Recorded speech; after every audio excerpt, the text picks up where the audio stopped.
بسم اللہ الرحمن الرحیم رب اشرح لی صدری ویسر لی امری واحلل عقدۃ من لسانی یفقهوا قولی اما بعد فقد قال سبحانہ وتعالی فی محکم کتابہ بسم اللہ الرحمن الرحیم فاسألوا اہل الذکر ان کنتم لا تعلمون. صلوات پڑھیں محمد وعلی محمد.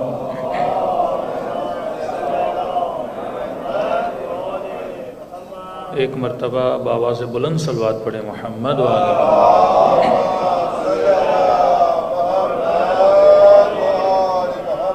دعا ہے پروردگار عالم اس مبارک رات میں ہم سب کی عبادتوں کو اپنی بارگاہ میں قبول فرمائے اور جس مقصد زندگی کو لے کر آج کی رات جمع ہوئے خدا ان مقاصد میں ہم سب کو کامیابیاں نصیب فرما دے. ایک کنفیوژن ہے آج کی رات کے حوالے سے، کیونکہ مختلف آپ کو واٹس ایپ پہ میسیجز آتے ہیں، مبارک کے میسیجز یا خوشحالی کے میسیجز. تو پاکستان سے جو موسٹلی میسیجز آتے ہیں وہ عید شب معراج کے میسیجز آتے ہیں.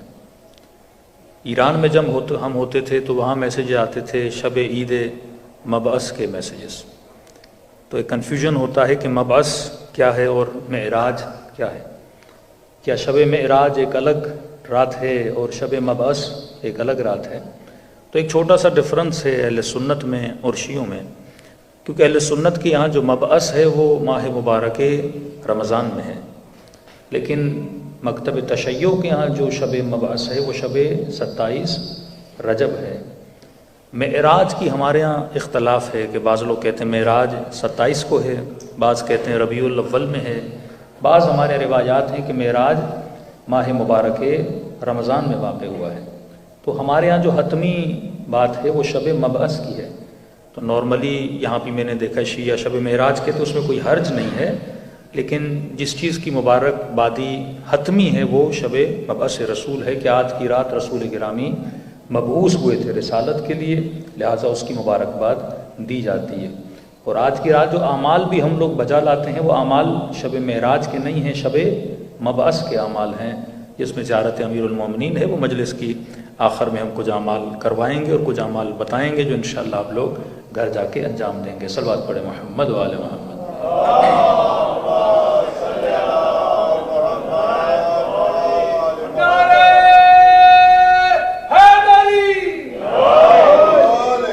شب معراج کا مطلب، مبعث کا مطلب مبعوث ہونا، کہ ہمارا عقیدہ ہے کہ نبی جب سے پیدا ہوئے نبی تھے. کنت نبیا و آدم بین الماء والطین، میں اس وقت سے نبی تھا جب ابھی آدم پانی اور مٹی کے درمیان تھا. اور امیر المومنین نے فرمایا کنت ولیا و آدم بین الماء والطین، میں علی بھی اس وقت سے ولی تھا جب سے آدم پانی اور مٹی کے درمیان تھے. مبعث کا مطلب یہ ہے کہ اعلان نبوت. ایک مرتبہ انسان نبی ہے لیکن لوگوں کو بتاتا نہیں ہے کہ میں نبی ہوں. وہ بھی مجبوری تھی اس زمانے اور مکے کی مجبوری تھی، کیونکہ مکے والے کبھی بھی کسی کو کوئی عہدہ نہیں دیتے تھے جب تک وہ 40 ایئرز کو کراس نہیں کرتا تھا. جس طرح آپ کے یہاں ایک ایڈلٹ ہونے کی ایج ہوتی ہے کہ بندہ 18 کا ہو جائے تو اب یہ ڈیسیجن لے سکتا ہے. سوسائٹی کی بات کر رہا ہوں، لیکن ہمارے ہاں جو اسلامی سوسائٹی وہاں 15 سال کی ایج ہوتی ہے.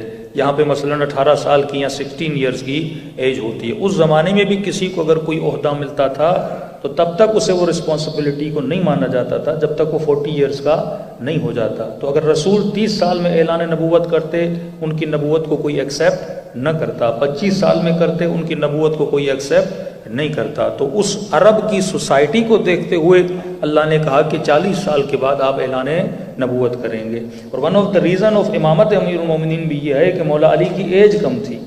تو انہوں نے کہا کہ یا علی، اس لیے ہم نے آپ کو خلیفہ نہیں بنایا کیونکہ آپ سب اصحاب میں سب سے جوان ینگ صحابی تھے، لہٰذا ہم نے آپ کو امامت نہیں دی. اور فلاں صاحب کو امامت اس لیے دی کیونکہ فلاں صاحب ایج میں سب سے زیادہ بڑے تھے. تو امام نے فرمایا یہ مقامات عمر کو دیکھ کے نہیں دیے جاتے، قابلیت کو دیکھ کے دیے جاتے ہیں. صلوات پڑھے محمد وعلی محمد.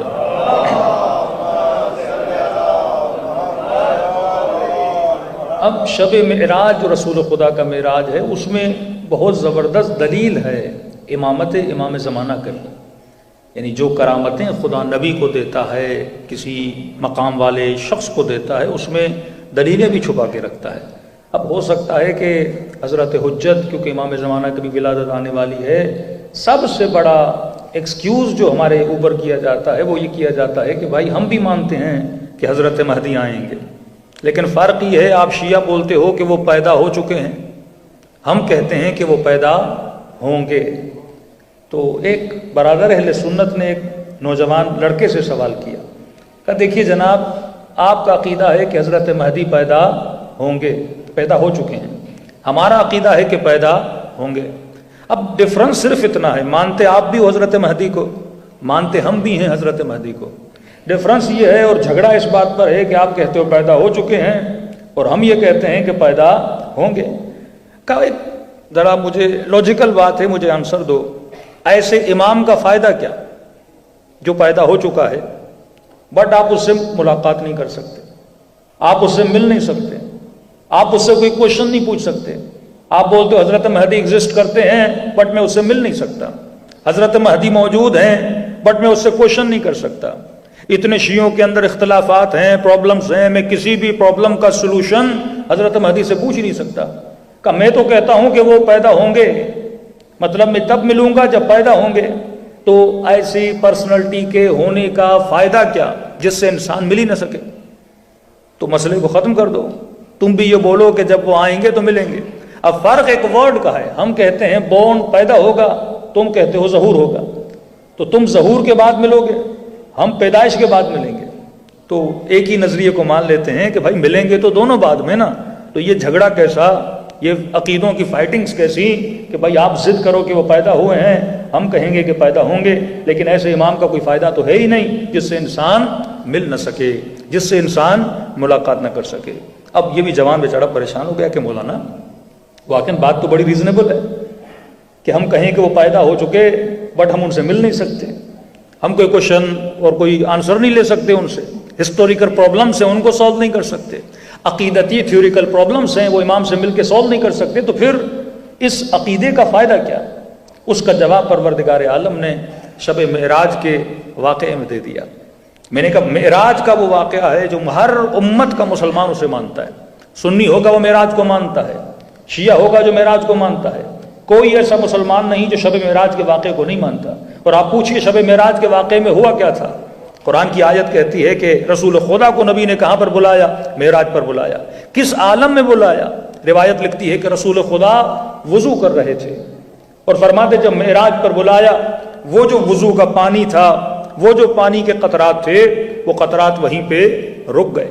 فرمایا جب دروازے سے بلایا، جو دروازے کی کنڈی تھی اس کنڈی نے وہیں پہ ہلنا چھوڑ دیا، جو بستر کی گرمی تھی وہ گرمی وہیں پہ رک گئی، گویا پوری کائنات کیا ہو گئی؟ تھم گئی، پوری کائنات فریز ہو گئی۔ کہتے ہیں جو پرندے اڑتے تھے انہوں نے اڑنا چھوڑ دیا، جو ہوائیں چلتی تھی انہوں نے چلنا چھوڑ دیا، جو گندم زمین سے اگتی تھی اس نے اگنا چھوڑ دیا، جو بادل چل رہے تھے بادلوں نے چلنا چھوڑ دیا، پوری کائنات فریز ہو گئی۔ اور کہا جب رسول خدا معراج سے واپس آئے، اب کتنی دیر معراج پر رہے، یہ حدیث معراج جا کے پڑھیے، جنت کی سیر بھی کی ہے، جہنم میں جو عذاب ہو رہا تھا اسے بھی دیکھا ہے، ملائکوں سے ملاقات بھی کی ہے، جناب جبرائیل سے ملاقات بھی کی ہے، لیکن فرماتے ہیں جیسے نبی معراج سے واپس آئے کنڈی نے پھر ہلنا شروع کر دیا، پانی نے پھر بہنا شروع کر دیا، بستر کی گرمی پھر وہیں سے شروع ہو گئی، بادلوں نے پھر چلنا شروع کر دیا، پرندوں نے پھر پرواز کرنا شروع کر دیا۔ اب اصحاب نے رسول سے پوچھا کہ یا رسول اللہ یہ عالم کیا تھا کہ جب آپ کائنات سے گئے تو پوری کائنات تھم گئی، پانی وہیں پہ رک گیا، ہوائیں وہیں پہ رک گئیں، بارش نے برسنا چھوڑ دیا، گویا پوری کائنات فریز ہو گئی تھی، اور یا رسول اللہ جیسے آپ کائنات میں واپس آئے ہواؤں نے پھر چلنا شروع کر دیا، بارش نے پھر برسنا شروع کر دیا، بادلوں نے پھر چلنا شروع کر دیا۔ تو نبی نے فرمایا اس بات کو سمجھنا ضروری ہے کہ جو نبی کی مثال ہوتی ہے وہ بالکل ایسے ہے جیسے تمہارے بدن میں تمہارا سول ہے، جیسے تمہارے بدن میں تمہاری روح ہے، جیسے بدن سے روح نکل جاتی ہے بدن کی حرکت ختم ہو جاتی ہے، آنکھیں دیکھنا چھوڑ دیتی ہیں، کان سننا چھوڑ دیتے ہیں، قدم چلنا چھوڑ دیتے ہیں، تو فرمایا میں ہوں روح کائنات، جب تک کائنات میں تھا تو کائنات چل رہی تھی، اور جب کائنات سے نکل گیا تو گویا کائنات مردہ ہو گئی، اور جب کائنات میں واپس آیا اور کائنات چلنے لگی۔ میں نے کہا ہے میرے برادر اہل سنت، مجھے یہ بتاؤ، آج تو رسول خدا کائنات میں موجود نہیں ہے، لیکن بادل بھی چل رہے ہیں، سورج بھی چل رہا ہے، بارش بھی ہو رہی ہے، پرندے بھی اڑ رہے ہیں، تو اتنا تو ماننا پڑے گا کہ آج بھی کوئی روح کائنات موجود ہے جس کے صدقے میں خدا تجھے رزق عطا کر رہا ہے۔ صلوات پڑھے محمد والے محمد۔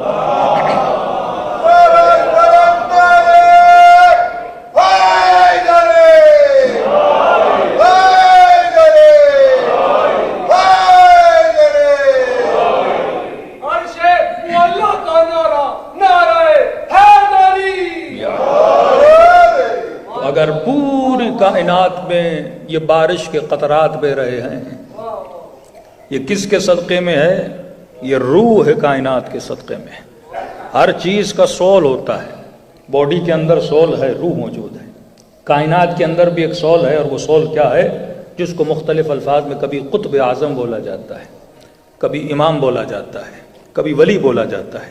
تبھی فرمایا اللہ کی زمین کبھی بھی ولی خدا سے خالی نہیں رہ سکتی۔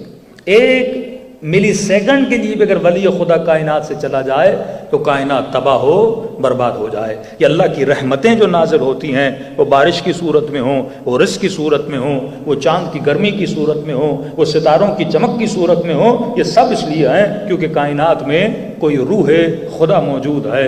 حضرت عیسیٰ کو روح اللہ بولا جاتا ہے۔ روح اللہ کا مطلب کیا ہے؟ یہ وہ روح پروردگار عالم ہے جس کی وجہ سے کائنات میں فیض چل رہا ہے۔ تو کبھی بھی خدا کائنات کو اپنے ولی سے خالی نہیں کرتا۔ اب یہ کہ امام کو غیبت کے پردے میں کیوں بھیجا؟ یہ مجبوری کائنات ہے، کیونکہ ولی خدا کائنات سے نہیں جا سکتا۔ اگر خدا امام کو ظاہر کر دیتا تو جس طرح 11 اماموں کو شہید کر دیا گیا، 12ویں کو شہید کر دیا جاتا۔ تو خدا کی آواز آئی، تم نے 11 کی قدر و قیمت کو نہیں جانا، ان کو شہید کروا دیا۔ اب جب تک طلب تمہارے اندر پیدا نہیں ہوگی، یہ کشش تمہارے اندر پیدا نہیں ہوگی، یہ صلاحیت تمہارے اندر پیدا نہیں ہوگی، یہ پیاس تمہارے اندر پیدا نہیں ہوگی، تب تک میں 12ویں کو بھیجوں گا نہیں۔ یعنی جب تک تم حسین شناس نہیں بنو گے، امام شناس نہیں بنو گے، تب تک میں امام کو نہیں بھیجوں گا۔ اب اگر خدا نے معجزوں کے طریقے کائنات کو فتح کرنا ہوتا تو امام حسین کے ہاتھوں سے کروا دیتا، حضرت ابراہیم کے ہاتھوں سے کروا دیتا، حضرت نوح کے ہاتھوں سے کروا دیتا۔ 900 ایئرز حضرت نوح نے تبلیغ کی ہے، لیکن خدا نے معجزوں کے ذریعے سے نہیں کروایا۔ اگر لوگوں کو زبردستی بائی فورس منوانا ہوتا کہ میں خدا ہوں تو ہر نبی کو معجزہ دے دیتا۔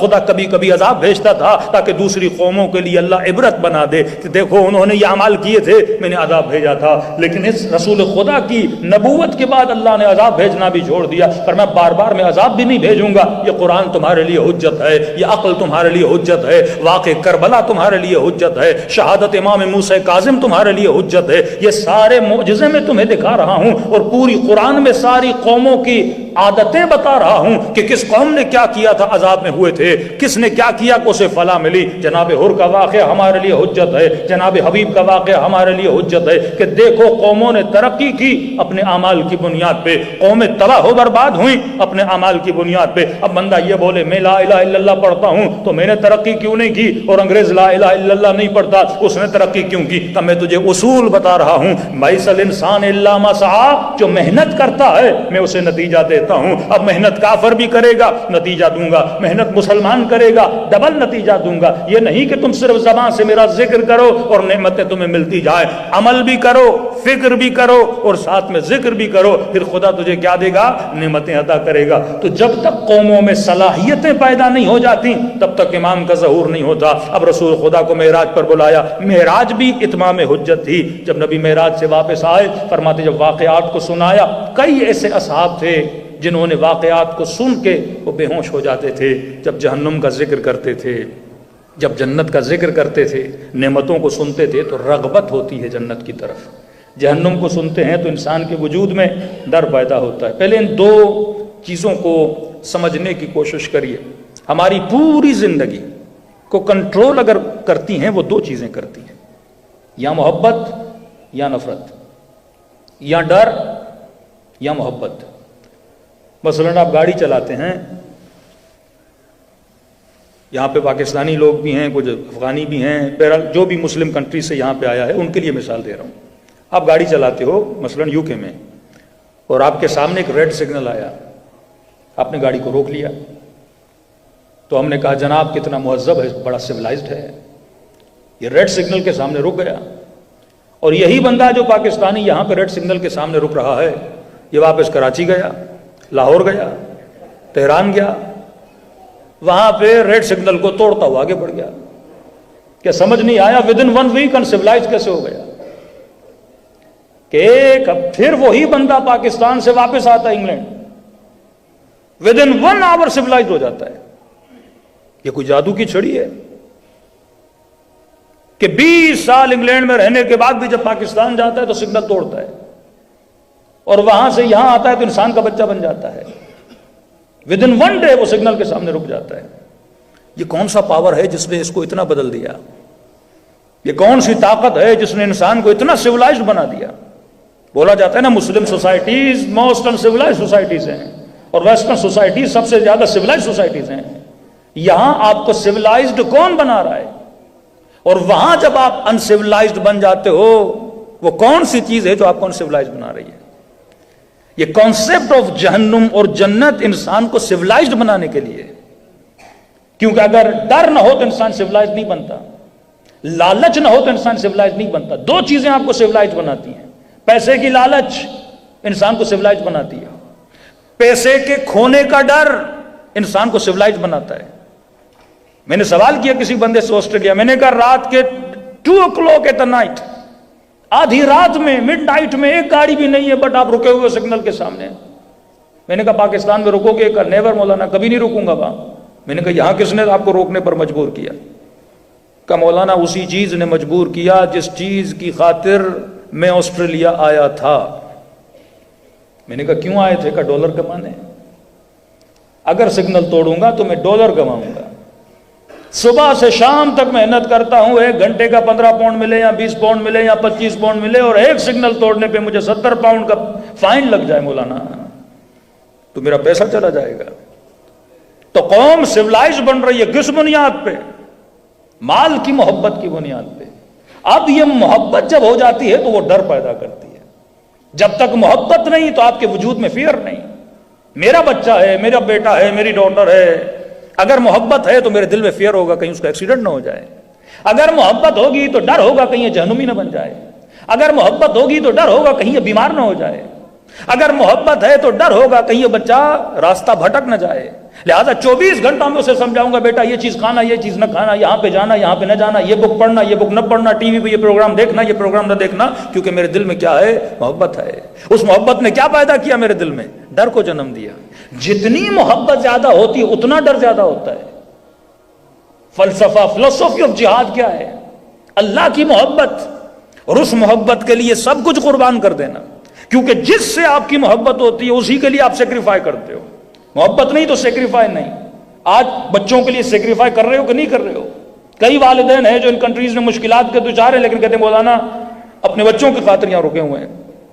اب یہ الگ بات ہے کہ مینٹلٹیز ڈفرنس ہیں کہ مولانا ایجوکیشن کی خاطر رکے ہوئے ہیں، سیفٹی کی خاطر رکے ہوئے ہیں، فار بیٹر فیوچر یہاں پہ رکے ہوئے ہیں. تو آپ کس کے لیے قربانی دے رہے ہو؟ صبح سے شام تک مرد اگر کماتا ہے تو بیوی بچوں کے لیے، پسینہ بہا رہا ہے تو بیوی بچوں کے لیے. یہاں تک تو ہماری تو مینٹلٹی یہ ہے کہ ہم صرف بچوں کا نہیں سوچتے، ہم یہ بھی سوچتے ہیں کہ 4 نسلیں آگے میں نے اتنا بنانا ہے، ان کے لیے محنت کرنا ہے، اتنا جمع کرنا ہے. محبت سیکریفائی کرواتی ہے. پسینہ بہاتا ہوں بچوں کے لیے، پر میں جب محبت ہوگی تو سیکریفائی ہوگا. فلسفی آف عبادت بھی یہی ہے. اللہ دیکھنا چاہتا ہے تو خدا کے لیے کتنا سیکریفائی کر رہا ہے. جتنی خدا سے محبت ہوگی اتنا سیکریفائی زیادہ ہوگا. یہ روزے کا فلسفہ کیا ہے؟ میں بھوک کرتا ہوں، مطلب خدایا میں سیکریفائی کر رہا ہوں تمہارے لیے، پیاس کو برداشت کر رہا ہوں، بھوک کو برداشت کر رہا ہوں. پھر خدا کہتا ہے اگر تم نے میرے لیے اتنا سیکریفائی کیا ہے تو میں جنت میں تجھے اس کا انعام اتنا دوں گا کیونکہ تم نے میرے لیے قربانی دی ہے. تبھی اولاد کو کہا کہ more than 30 years 40 years تمہارے والد نے تمہارے لیے سیکریفائی کیا. اس نے سفر کیا، اس نے محنت کی، اس ماں نے 8 منتھ 9 منتھ تمہیں اپنے پیٹ میں رکھا، پیدا ہونے کے بعد تجھے دودھ پلایا، اس کے بعد تمہاری گندگی کو صاف کیا۔ کون انسان ہے جو گندگی سے محبت کرتا ہے؟ لیکن اس قدر سے محبت ہے کہ وہ گندگی بھی سے گندگی نہیں لگ رہی، خوشی خوشی اپنے بچے کا کام کرتی ہے۔ فرمایا اب ماں نے سیکریفائی کیا، باپ نے سیکریفائی کیا، جب اس نے اتنا سیکریفائی کیا ہے وَلَا تَقُولُوا لَهُمَا أُفٍّ، اب تمہیں حق نہیں ہے کہ ان سے بلند آواز میں بات کرو۔ بھائی مومنین نے کہتے مولانا کربلا جانا ہے، امام حسین کی زیارت کرنی ہے، مدینے جانا ہے، رسول خدا، وہ بہت توفیق بڑی ہے کہ بندہ رسول کی جا کے زیارت کرے، امیر المومنین کی جا کر زیارت کرے، لیکن کئی ایسی چھوٹی چھوٹی زیارتیں ہوتی ہیں جو ہمارے گھروں کے اندر موجود ہے لیکن ہم کرنے کے لیے تیار نہیں ہے۔ فرمایا النظر الی الوالد عبادت، باپ کے چہرے کو دیکھنا عبادت ہے، ماں کے چہرے کو دیکھنا عبادت ہے، باپ کے ہاتھ کو بوسہ دینا عبادت ہے، ماں کے ہاتھ کو چومنا عبادت ہے، ماں کے قدموں کو چومنا عبادت ہے۔ یہ ساری عبادتیں ہمارے گھروں میں موجود ہیں، لیکن بندہ کہتے ہے کربلا جاؤں، گھر میں ماں کو ناراض کر کے جاتا ہے، مدینے جاؤں، باپ کو ناراض کر کے جاتا ہے، بیوی لاکھ عبادتیں کرے لیکن اگر شوہر کو ناراض کرے، باپ کو ناراض کرے، ماں کو ناراض کرے، پہلے تم نے یہ دیکھنا ہے کہ وہ کون سی عبادتیں ہیں جو تمہارے قریب ہیں، ان عبادتوں کو بجا لاؤ، پھر خدا توفیق عبادت اکبر دیتا ہے۔ صلوات پڑھے محمد و آل محمد۔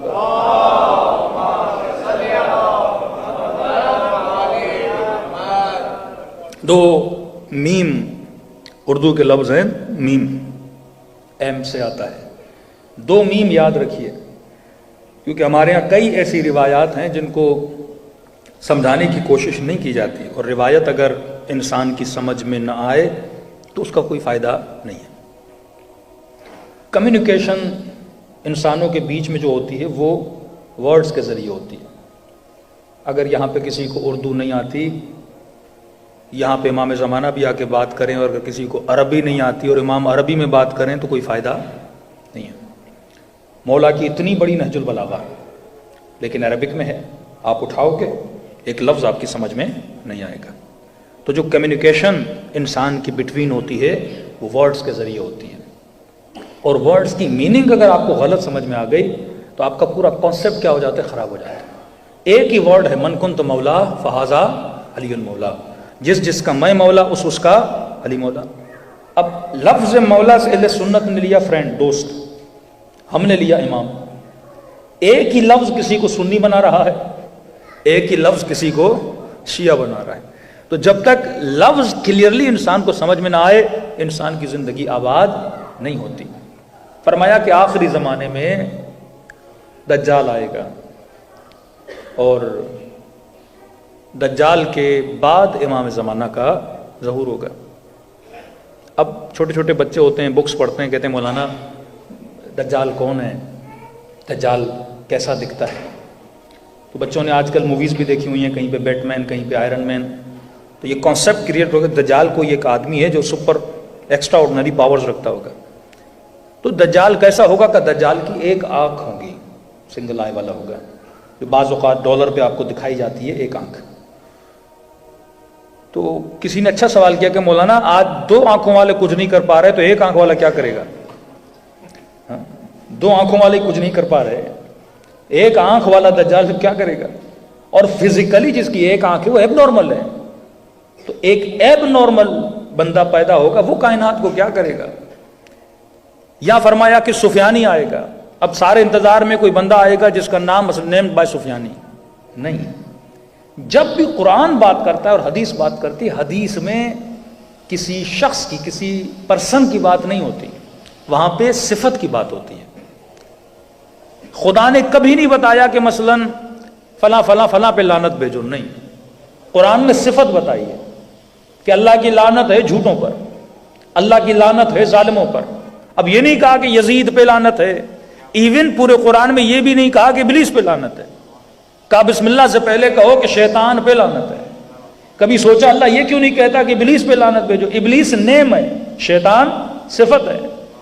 ابلیس جب تک ابلیس تھا لعنت نہیں تھی، جس دن ابلیس شیطان بنا اس دن لعنت ہو گئی۔ جب تک یزید یزید تھا اس پہ لعنت نہیں تھی، جس دن یزید ظالم بنا اس دن لعنت ہو گئی۔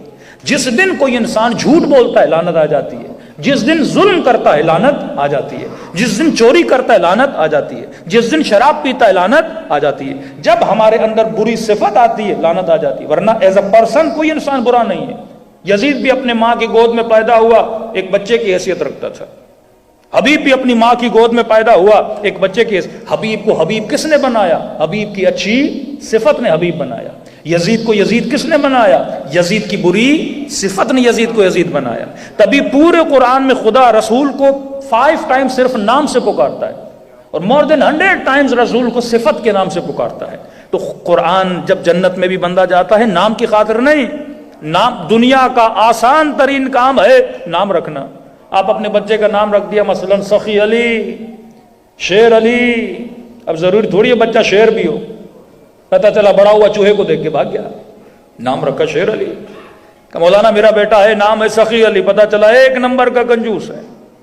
تو نیم رکھنا دنیا کا سب سے ایزی وے ہے۔ کسی بچے کا نام رکھنا، کسی خاتون کا نام بطول رکھ دیا، کسی کا نام سخی رکھ دیا، کسی کا نام صدیق رکھ دیا، کسی کا نام صادق رکھ دیا، یہ سب سے ایزی وے ہے نام رکھنا۔ سب سے مشکل کام کیا ہے؟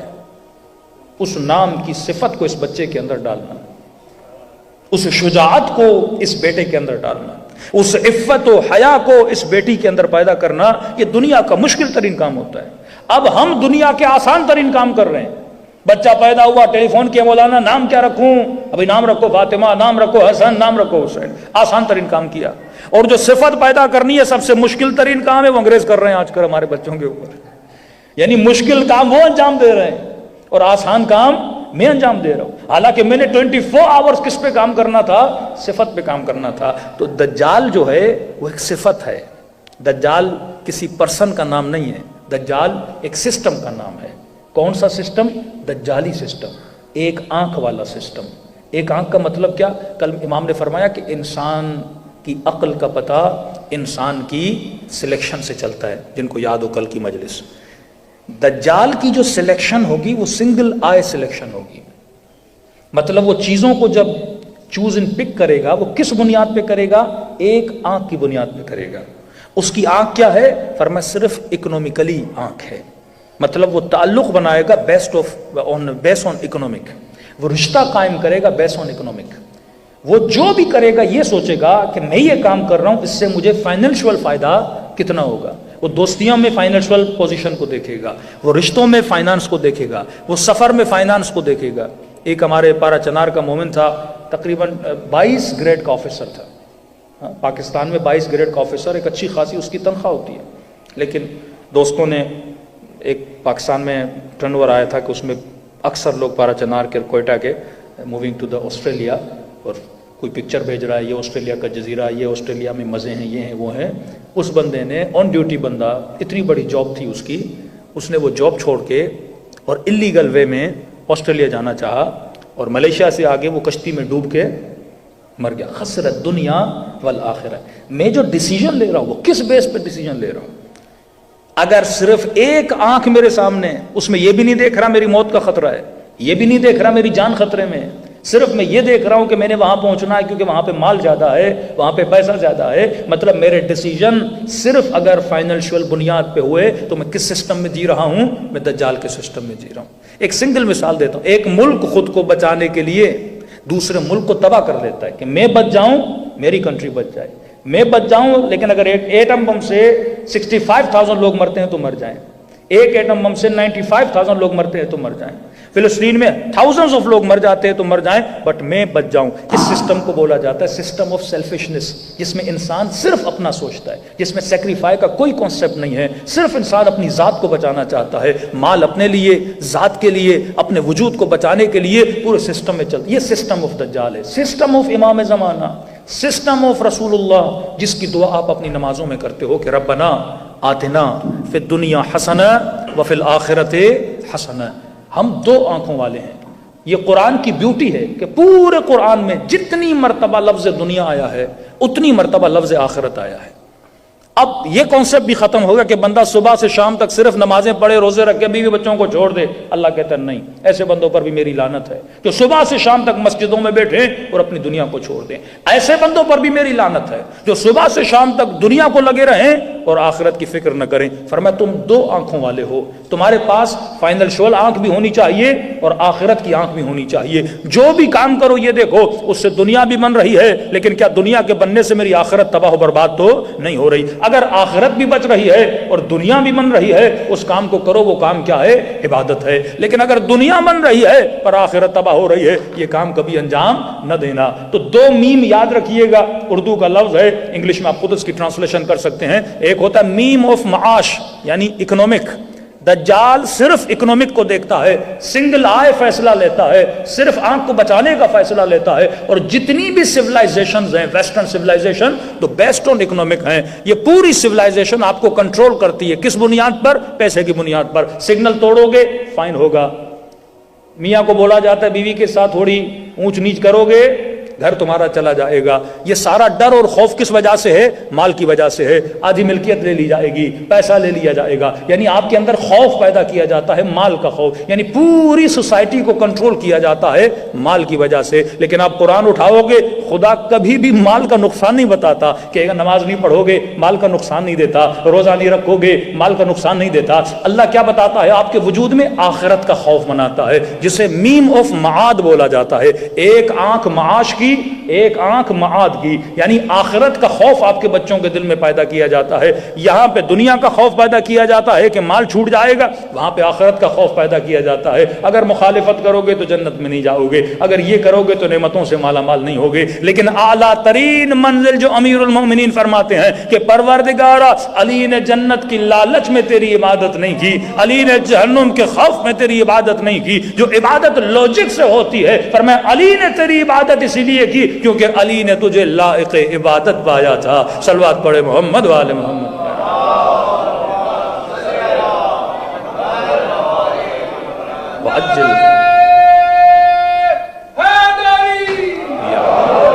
وقت کی قلت ہوتی ہے, موضوع کو اتنا کھول نہیں سکتا. بس دو لفظ یاد رکھیے, میم معاش اور میم معاد. ہمارے اصول دین کتنے ہیں؟ 5 اصول دین ہیں. آخری اصل کیا ہے؟ معاد, یعنی قیامت بولا جاتا ہے. امام زمانہ جب ظہور کریں گے, ایک کوشچن آپ کے مائنڈ میں چھوڑ رہا ہوں, تو سوسائٹی کو سویلائزڈ کیسے بنائیں گے؟ انگریزوں کی طرح فائن لگا کے کہ گاڑی روکو ورنہ 100 پاؤنڈ کا فائن لگ جائے گا.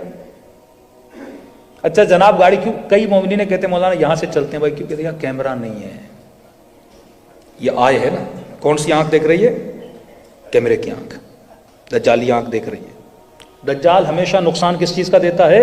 مال کا نقصان دیتا ہے. کہتا ہے میرا بات مانو, نہیں تو سینکشن, نہیں تو بین کرو. وہ مال کو نقصان دیتا ہے, بینک اکاؤنٹس کو فریز کرتا ہے. یعنی پوری سوسائٹی کنٹرولڈ بائی اکنامک. مال کے ذریعے سوسائٹی کو کنٹرول کیا جاتا ہے. کس کی آنکھ دیکھ رہی ہے؟ کیمرے کی آنکھ دیکھ رہی ہے. جو مومن ہوتا ہے وہ کہتا ہے اللہ کی آنکھ دیکھ رہی ہے. مومن تنہائی میں گناہ نہیں کرتا, رات کو سو رہا ہے اپنے موبائل پہ گندگیاں نہیں دیکھتا. واقعی اسے کون کنٹرول کرے گا کہ بھائی اگر تم گندی چیز دیکھو گے, یا کوئی خاتون چھپ کے کسی نامحرم سے باتیں کرے گی, یا کوئی مرد چھپ کے کسی گناہ میں مبتلا ہوگا. اب اگر اسے یہ بولا جائے کہ 24 آورز, میں نے ایک مثال دی تھی, آج کل ٹی وی پہ کئی پروگرامز چلتے ہیں کہ کچھ لوگوں کو ایک گھر کے اندر بند کرتے ہیں for 1 month 2 month 3 months اور ان کی ایکٹیویٹیز دکھائی جاتی ہیں. میں نے کہا اگر یہ جتنے لوگ امام بارگاہ میں آئے ہیں, ہم سب کو بولا جائے کہ آپ کو ایک ایسے بڑے گھر میں بھیجا جا رہا ہے اور آپ 1 ہفتہ وہاں پہ اسپینڈ کریں, اور گھر کے چپے چپے میں کونے کونے میں یعنی کارنر آف دیٹ ہاؤس, اس میں وہاں پہ ایک کیمرہ لگا ہوا ہے. میں نے کہا اس 1 ہفتے میں ہم سے بڑا کوئی متقی نہیں ہوگا, ہم سے بڑا کوئی پرہیزگار نہیں ہوگا. کیونکہ کہا اس کیمرے سے پوری دنیا تمہیں دیکھ رہی ہے. اب ہم نماز ٹائم پہ پڑھیں گے, جھوٹ نہیں بولیں گے, بھائی سب دیکھ رہے, پوری دنیا دیکھ رہی ہے. ہم لوگوں کے سامنے کتنے اچھے ہو جاتے ہیں کیونکہ لوگوں کی آنکھیں ہمیں دیکھ رہی ہیں. جتنا ہمیں اس آنکھ پر بلیو ہے اتنا ہمیں اللہ کی آنکھ پہ بلیو نہیں ہے, اتنا ہمیں خدا کی آنکھ پہ بلیو نہیں ہے, اتنا ہمیں امام زمانہ کی آنکھ پہ بلیو نہیں. امام زمانہ قوموں کو سویلائزڈ بنائیں گے, کس کے ذریعے سے؟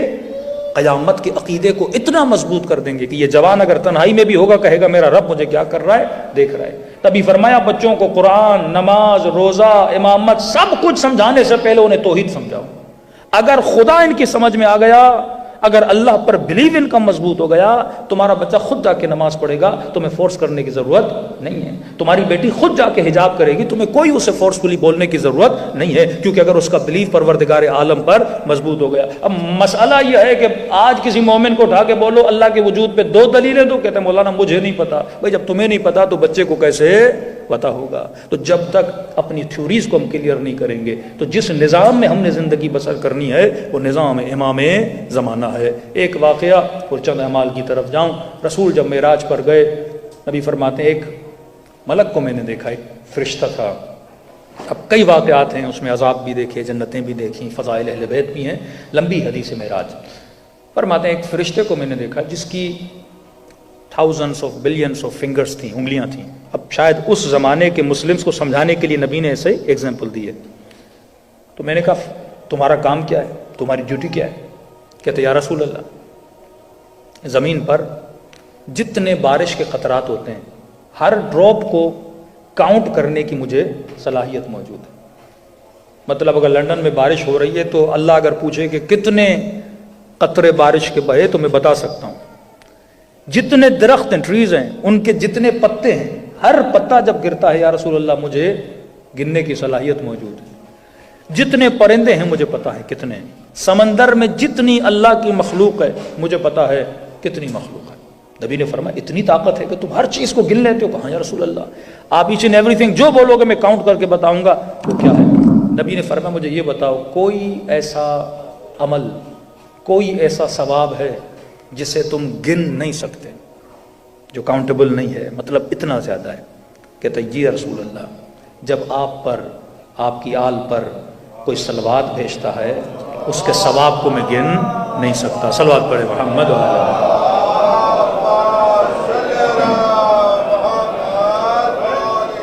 کئی مومنین پوچھتے مولانا شب معراج کا بہترین عمل کیا ہے، یا شب عید مبعث کا بہترین عمل کیا ہے؟ وہ عمل صلوات ہے. کہ معصوم فرماتے جو کثرت سے صلوات پڑھے، فرمایا تب تک اسے موت نہیں آتی جب تک پنجتن کی زیارت نہ کر لے. یہ ان کا وعدہ ہے. پھر فرمایا کہ اللہ نے ایک پرندہ بنایا ہے، پرندے کے 2 پر ہوتے ہیں. فرمایا ایک پر مغرب کی طرف ہے، ایک پر مشرق کی طرف، اتنے بڑے پر ہیں. اور فرمایا جب یہ پرندہ کوئی مومن صلوات بھیجتا ہے تو یہ پرندہ پانی میں ڈبکی لگاتا ہے، دین یہ پانی سے باہر نکلتا ہے. فرمایا اس کے پروں سے جتنے قطرے گرتے ہیں ہر قطرے سے خدا ایک فرشتہ بناتا ہے، اور صلوات بھیجنے والے مومن کے لیے تا قیامت یہ دعا استغفار کرتا رہتا ہے.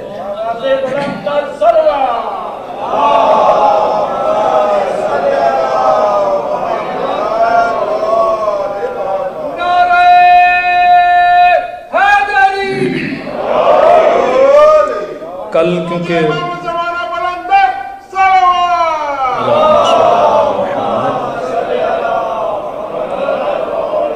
ماہ رجب اور ماہ شعبان یہ خود کو پریپیئر کرنے کے مہینے ہیں. انسان تیاری کرتا ہے کس کی؟ ماہ مبارک رمضان کی. کئی اعمال ہیں ان مہینوں میں، اسپیشلی روزے رکھنے کا ثواب ان دونوں مہینوں میں بہت زیادہ ہے. مطلب نارمل منتھ میں آپ 1 دن روزہ رکھیں گے اس کا ثواب شاید 1 ہی دن کا ہو، لیکن اس مہینے میں 1 دن کا ثواب 70 گنا زیادہ بڑھ جاتا ہے. اور انسان کا اسپریچولی اللہ کے ساتھ کانٹیکٹ بہت بڑھتا ہے.